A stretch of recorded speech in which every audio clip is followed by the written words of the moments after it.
mga kagabay, magandang hapon, magandang gabi, magandang umaga, magandang tanghali.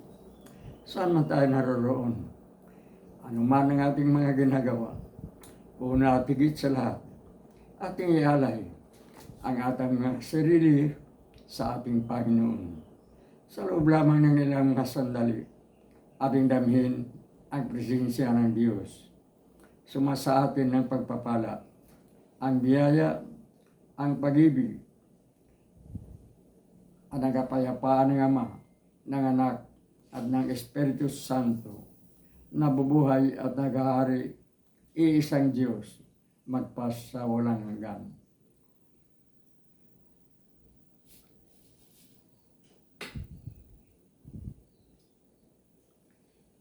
Minsan, sa isang pangangaral ng ating Panginoon, habang naglalakad si Jesus kasama ang kanyang mga apostoles sa mga kalsada sa Palestina, na narinig ng ating Panginoon ang pagtatalo ng kanyang mga alagad, lalong-lalo na ng kanyang 12 apostoles, sapagkat sa unang pagpili ni Jesus ng kanyang mga apostoles, ayon ang kanyang mga cabinet members, sina Simon Pedro, si Juan Evangelista, yung mga unang apostoles, si Juan, si Jaime, Santiago, yung mga naunang mga apostoles ng 12, ang kanyang itinalaga bilang mga team leader sa panahon ito. So, narinig niya ang pagtatalo ng kanyang mga alagad. At sinabi niya, tinanong niya, ano bang pinagtalunan niyo dyan? Tila napakahalaga, tila napakaseryoso. Medyo napahiya ang kanyang mga alagad, sapagkat ang kanilang pinagtalunan ay sino sa kanila ang number 1. Ayun ang tatak Pilipino. Kahit saan tayo pumunta, pipila tayo para sa manonood ng boxing, manonood ng sine, pupunta sa bangko, magbabayad, mamimili. Gusto natin lagi tayong nauuna. Ayaw natin may mauli tayo. Kaya nga minsan naalaala natin nang napasama tayo sa isang kaibigang reporter na taga Maynila. At pumunta siya sa isang bangko, isa sa mga malaking bangko sa Makati. Mayroon yata siyang kinukuha ang isang dokumento na kailangan sa kanyang publication, sa kanyang trabaho bilang isang mamamahayag. Ito, kaibigan natin ito, sanay sa Maynila, at pag nandun tayo, malimit natin siyang makasama. Kaya nga lang nakakalungkot, sa ngayon hindi na natin siya kasama. Wala na siya sa mundong ito. Magandang kaibigan yun. So isang araw, nandun kami sa isang bangko sa Makati. Ay mamaya-maya, magsimula na yung mga teller, nagsilabas na, nagsimula ng transaksyon. Nagtutulakan yung isang pila. Merong parang mayroong isang primadona. At ayaw naman magbigay yung mga nauna sa pila. So nagkaroon ng kaunting komosyon.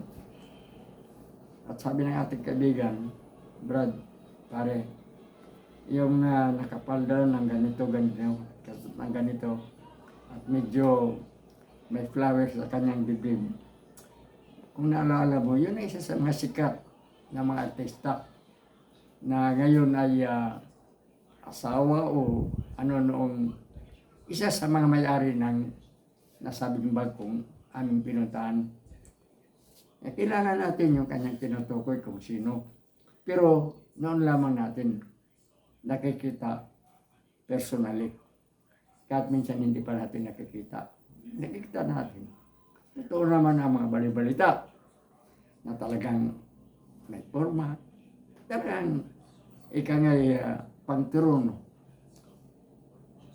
ang yung parang babaeng yun, nagpakilala na siya ang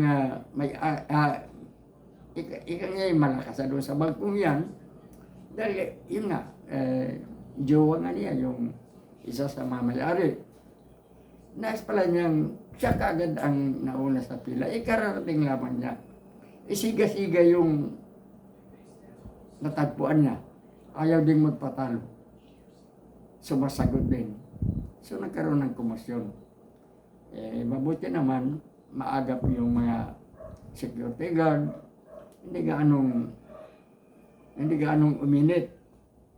Pero kapansin-pansin na dumaan yung sinasabing jowa ng babaeng yan. Talagang siga-siga. Yan ang pagkakamali natin, lalo na tayong mga Pilipino. Gusto natin, lagi tayong nauna. Tandaan natin, ang una at higit sa lahat na dapat mangunguna sa sanlibutan ito ay ang ating Panginoon. Siya ang lumikha sa atin, siya ang gumawa ng sanlibutan. Sa Kanya nagmula ang ating mga buhay. Sa Kanya nagmula kung ano tayo ngayon at kung ano tayo noon at kung ano tayo pagdating ng araw. Sa madaling salita, laruan lamang tayo ng ating Panginoon. Nilikha lamang niya tayo kahit na hindi niya tayo kailangan. Kaya huwag tayong magiging mayabang. Huwag tayong magiging maambisyon na tayo ang laging first of me. Ako muna. Ako yan. Ako ngayon. Ako bukas. Lahat na lang gusto natin.